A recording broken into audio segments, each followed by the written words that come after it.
ገነት የተከፈተው በክርስቶስ ነው። ከዚያ በፊትስ የምትሞት ነፍስ ሁሉ ወዴት ነበር የሚሄዱት? የነቢያቶች ነፍስ የነቢያቶች ወደ ሲኦል ነዋ። ግን ክርስቶስ ግን አምላክ በጥበቡ ይጠብቃቸው ነበረ። በፈጠራቸው ተመልከቱ። ሙስሊሞች ነቢያቶች የሲኦል ናቸው፣ የገሃነም ናቸው። ክርስቶስ መጥቶ በመስቀል ላይ ያን ስራ እስኪሰራ ድረስ ላ ሐውለ ወላ ቁወተ ኢላ ቢላህ። እሺ ደስ አለኝ። ጸጋና ሰላም ይብዛልህ። ሰላም ነው። እንዴት ነህ? ደህና ነህ? ደህና ነኝ እግዚአብሔር ይመስገን። ያው እኔ እያዳመጥኩ ነበረ። ነቢያቶች ሙስሊሞች ናቸው ባልከው ጉዳይ የመጀመሪያው ጥያቄ ነው። ነቢያቶች ሙስሊሞች ናቸው ልትል የቻልክበት ምክንያት ሐዲሱ እንደዚህ ቁርአኑ እንደዚህ ስላለ ነው ያልከው። እሱ ደግሞ ቁርአኑ እኮ የእናንተ መጽሐፍ ከሰማይ ወረደ ይላል። ኦኬ እሺ እንበል። የኛም መጽሐፍ ኦሪትና ወንጌልንም ከሰማይ ወረዱ ነው የሚለው። ያ ደግሞ አይደለም። ወንጌሉም ሐዲሱም እያንዳንዱ ነቢያት የጻፈው ነቢያቱ ሐዋርያት የጻፈው ነው። እሱ መጽሐፉ ራሱ ይናገራል። በዚህ አንዲ መውሰድ እንችላለን። በተጨማሪ ደግሞ ነቢያት ሙስሊም እንዳልደሉ እኔ ማስረጃ ሰጣለሁ። ማስረጃ እንደዚህ ናቸው አይደሉም ሳይሆን ማሳያ ያስፈልጋል፣ መግለጫ ያስፈልጋል። ለምሳሌ ነቢያቶች እኛ ክርስቲያኖች በነቢያት ፈለግ ነው ያለ ነው። አንድ ምሳሌ ብነግርህ ታቦት እነሱ ናቸው የሰሩት አይደል? ሁለተኛ በ40 እና በ80 ቀን ሄዶ ቤተ መቅደስ ስርዓት ተፈጸመ። የነቢያት ስርዓት ነው። ከተናገርክ አይቀር አንድ ጥያቄ ብቻ ጠይቀሽ። ነቢያቶች አንተ ክርስቲያን ናቸው ብለህ ነው የምታምነው? ባጭሩ እኛ በእነሱ ፈለግ ነው ያለን። አልጠይኩም። እሱ ነቢያቶች ክርስቲያን ናቸው ብለህ ነው የምታምነው? ክርስቲያን እኮ ይኸውልህ ነቢያት ትንቢት በተነበዩለት በክርስቶስ ክርስቲያን ተባልን እንጂ እነሱ እኮ ክርስቶስ አምላክ ስለሆነ እሱን ነው የሚከተሉት አይደል? ነቢያቶች ክርስቲያን ናቸው ብለህ ነው ወይ የምታምነው? ባጭሩ አንተ ክርስቶስ እኮ በኋላ ነው ክርስቶስ እኛ በክርስቶስ ነው ክርስቲያን የተባልና ክርስቶስ ደግሞ 2000 ነው አለ። በ2000 ዓመቱ ነው መለኮትና ስጋ ተዋህዶ ከተወለደ ማለት ነው። ከዛ በኋላ ነው ክርስቲያን የተባለ። ከዛ በፊት ግን እነሱ በተስፋ ሲጠብቁት ነበር። ነቢያቱ ብቻ እኮ አይደለም ዓለም ሁሉ እኮ ነው በተስፋ ሲጠብቀው የነበረ። ከ5500 ዘመን ጀምሮ ወደታች እየቆጠረ እኮ ነው ሲመጣ የነበረው ዓለም። ይሄ እኮ ማንም የማይከራከረው እኮ ነው።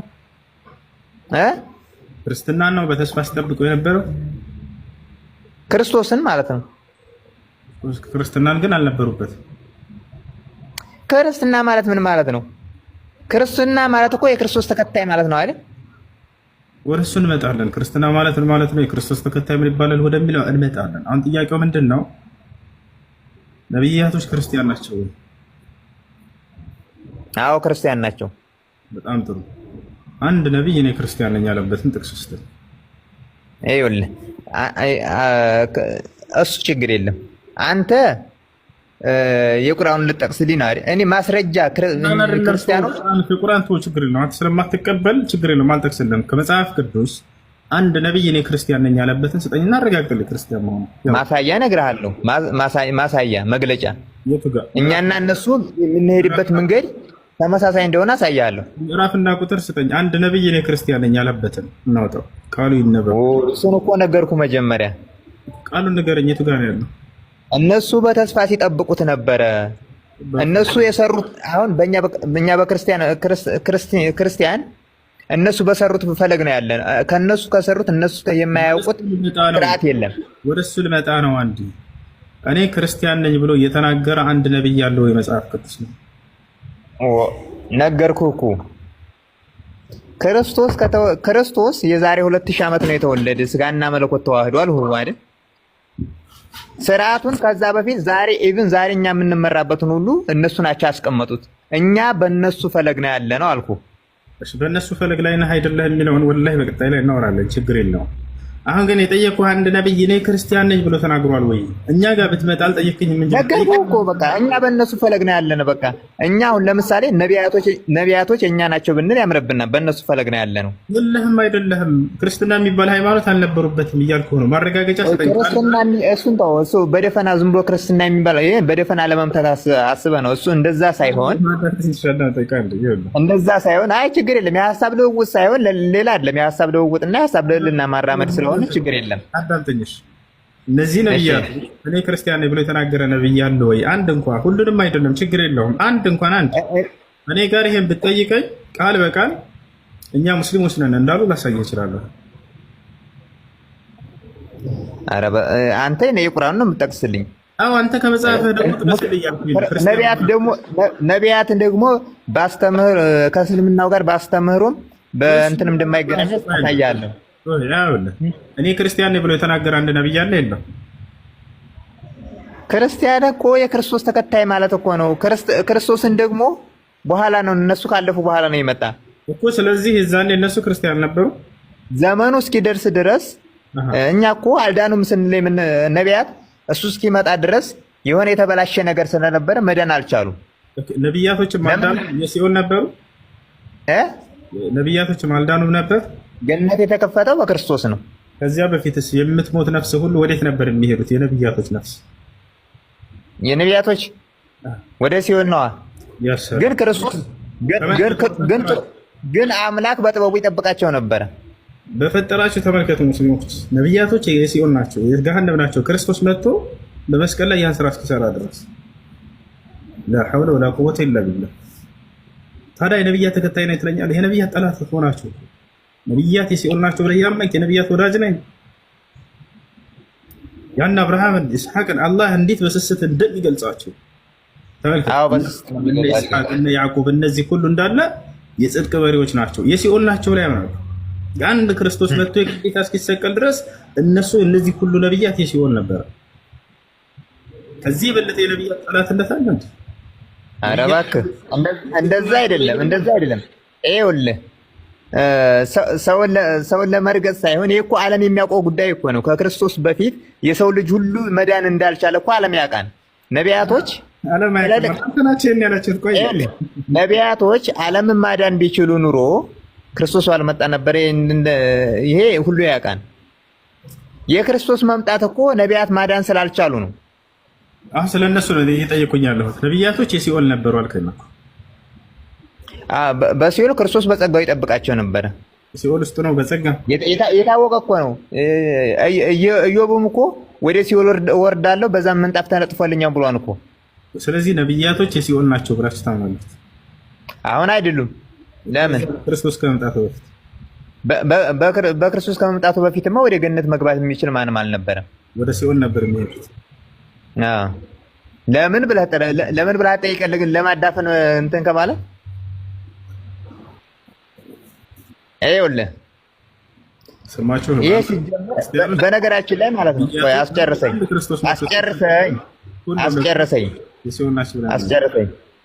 ይኸውልህ በብሉይ ኪዳን የሰው ልጅ ከላይ ወደ ታች ሲቆጥር ነው የነበረው አይደል? አውራሽ ይኸው እንዳላወራ አንዴ አስጨርሰኝ ምናምን እያልክ ስለሆነ ጨርሰህ አንተ እኔ እሰማለሁ። ከላይ ወደ ታች ሲቆጥር የነበረ ለምንድን ነው? ያ የፊዳ ዘመን ዛሬ አይበቃን ነገ አይበቃን ወደ ታች እየቆጠሩ ፊዳቸውን እየቀነሱ ለምሳሌ ዛሬ ዳይን ቀነስኩ ነገ ዳይን ቀነስኩ እያሉን እንደምናውቀው እኛ እንደምናስበው እነሱም የዘመኑ ፍዳ ማለቁን ከላይ ጀምሮ ወደ ታች ሲቆጥሩ የነበር ያ የታወቀ ነው። የሰው ልጅ ሁሉ ከክርስቶስ መምጣት በፊት መዳን አልቻለም። ለምንድን ነው የሆነው? ያነ መጀመሪያውኑ ዳቢሎስ አዳምን አታሎትኝ። አዳም ገብሩ ለዳቢሎስ ሔዋን አመቱ ለዳቢሎስ ብሎ ጽፋችሁ ስጡኝ አላቸው። ጽፈው ሰጡት። ያንተ ባሪያ ነን ብለው ጽፈው ሰጡት። ያ ወረቀት እስካልተነሳ ድረስ ያ ፊርማ ያ ቃል እስካልተነሳ ድረስ አዳም ንስሐ ቢገባም ወደ እግዚአብሔር ቢመለስም መዳን አልቻሉም። ያ መነሳት አለበት ግዴታ፣ ያን መቀደድ አለበት። ያ እስካልተቀደደ ድረስ ሰው መዳን አልቻለም። አዳም አልዳነም እና ክርስቶስ ሲመጣ ነው የዳነው። ያ ወረቀት ሲቀደድ ወይም ሲደመሰስ አዳም አልዳነም። አዳም በክርስቶስ መምጣት ከዛ በፊት በየዋህነት ለዲያብሎስ መጀመሪያ ኃጢአት ሰርቷል አይደል? ይሄ ታወቀ ነው። ማን መቼም አትከደኝም። ይሄን ከመጀመሪያውን ወደዚህ ዓለም የመጣ ነው ኃጢአት ሰርቶ ነው አይደል? አዎ። ንስሐ ገብቶ ቃል ኪዳን ተቀብሏል። ያም ቃል ኪዳን የተፈጸመ ማን ነው? በክርስቶስ ነው። ምን የሚል ቃል ኪዳን? ከልጅ ልጅ ተወልጄ አድንሃለሁ የሚል የቱ ጋር ነው እንደሳለ? ይሄ እኮ ወንጌል እኮ የሚናገረው እኮ ነው። ለምንድን ነው አንተ ምናልባት ዙሮ ላለመቀበል የፈለገ ሰው የሚያነሳው ምክንያት አታንሳ። የቱ ጋር ነው? እኔ ከልጅ ልጅ ተወልጄ አድንሃለሁ ያለው ኦሪት ዘፍጥረት ድረስ አለ። እሱን አሳያለሁ፣ ችግር የለም። የቱ ጋር አሳየኝ? ቀጥታ ግን ከልጅ ልጅ ተወልጄ አድንሃለሁ የምትለውን ፈልገህ ከሆነ አላሳየህም። በጌታ የለም በልና ስንለፈው ችግር የለም። ከሌለ የለም። እኔ አላስገድድህም እኮ አንተ ስላልክ ነው የጠየኩህ። የቱ ጋር ስጠኝ። እስራኤላውያን ለምሳሌ ማለት ነው። ራንጀቴን አትብላ ስጠኝ። የቱ ጋር ነው ከልጅ ልጅ አድንሃለሁ ያለው? የቱ ጋር? እስራኤላውያን ክርስቶስ ሲመጣ ሁሉን ነገር ያሳየና እንዲሉ አልነበረ? ክርስቶስን ከልጅ ልጅ ተወልጄ አድንሃለሁ ያለው። አንጀቴን በላኸው። በልተው ተው አንተ አንግባባ መሰለህ። ዘመኑ እኮ አንግባባ ያልነው ምንድነው መሰለህ? የቃላት እንጂ የሐሳብ አይደለም። አሁን በሐሳብ የምንግባባ ከሆነ በሐሳብ እንግባባለን። የቃላት ብቻ ከሆነማ እንዴት መግባባት እንችላለን? ኢየሱስ ክርስቶስ ለምሳሌ ክርስቶስ እንደሚመጣ ነቢያት እንደተናገሩ እሰጥሃለሁ። እሱን ችግር የለብኝም በሱ። አዎ ክርስቶስ እንደሚመጣ ነቢያቶች ቢናገሩ በደንብ አድርጌ አምናለሁ። ቁርአን ላይ ባይነገርም ራሱ አምናለሁ። ቀደምት ነቢያቶች ስለሚመጣው ነብይ ይናገራሉ። ይሄ ብርቅ አይደለም። እሱ ሳይሆን አሁን አንተ ክርስቶስን አምላክ ነው ብለህ ነው አይደል የምታምነው? አዎ። በጣም ጥሩ። ለአምላክ አምላክ ይኖረዋል? ለአምላክ አምላክ የለውም የጌታ ሰው። ስለዚህ ክርስቶስ አምላክ አይደለም። ምክንያቱም አምላክ እንዳለው ይናገራል። አምላክ ነው እንጂ አምላክ እንዳለው ይናገራል እሱ። ስለዚህ አምላክ ይኸውልህ ለምሳሌ ነገረ ስላሴ ላይ ልታስገባኝ ነው። ነገረ ስላሴ ደግሞ ራሱን የቻለ አውድ ያለው ነው። እናንተ ደግሞ እኔ ባለኝ ሐሳብ ደግሞ እናንተ ክርስቶስን ነብይ ነው ማለት እንኳን አምላክነቱን እንግዲያችሁ ነብይ ነው ማለት እንደማትችሉ ነው። አዳምጥ። ኢየሱስ ክርስቶስ አምላክ አለው ወይንስ የለው? አምላክ ነው ራሱ። አምላክ አለው የለው? የለውም፣ ራሱ አምላክ ነው።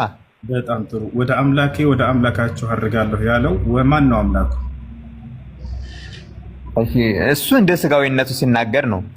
ሲቀጥል ደግሞ ቆይ አስጨርሰኝ። ሲቀጥል ደግሞ አንዳንድ ጊዜም ሰዎች በሚገነዘቡት አውድ ይናገር ነበር። ለምሳሌ ከእስራኤል በቀር አልተላኩም ያለው ለምንድን ነው ብለን ስንመለከት እስራኤላውያን የነሱ የሚመጣው ነብይ ለነሱ ብቻ አድርገው ያስቡ ስለነበረ እናንተ የምትጠብቁት እኔ ነኝ፣ ትንቢት የተነገረልኝ እኔ ነኝ ሲል ነው። ከዛ በተጨማሪ ይኸውልህ አስጨርሰኝ።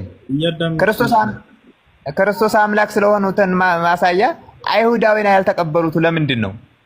ደሱ የደሳለም ደስነት አባከን አዳምጠኝ አንዴ ጌታ። እሺ አይሁዳውያን ያልተቀበሉት ለምንድን ነው? ይሄን መልስልኝ። እኔ ይባረክ። ዛሬው ቀን ያንተ ነው። በቃ አብሽር። አሁን እያወራሁ ነው። አዳምጠኝ። እሺ ኤፌሶን ምዕራፍ 1 ቁጥር 3 ላይ የኢየሱስ ክርስቶስ አምላክ ይባረክ ይላል። ማን ነው የኢየሱስ ክርስቶስ አምላክ ነው? አሁን ጥያቄው ማን ነው? ነገርኩህ እኮ እሱ ቅዱስ ዮሐንስ አፈወርቅ ምን ይላል?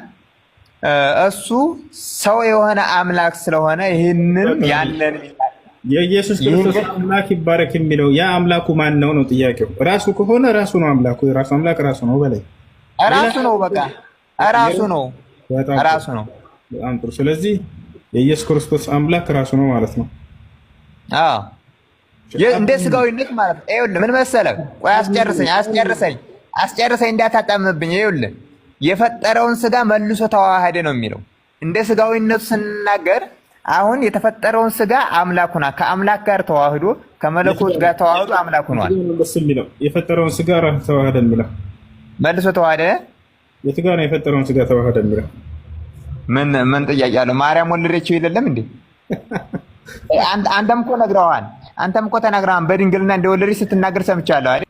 ምንም የሚያውቀው ጉዳይ ነው። ከይቅርታ ጋር ጊዜ መፍጀት ነው የሚሆነው።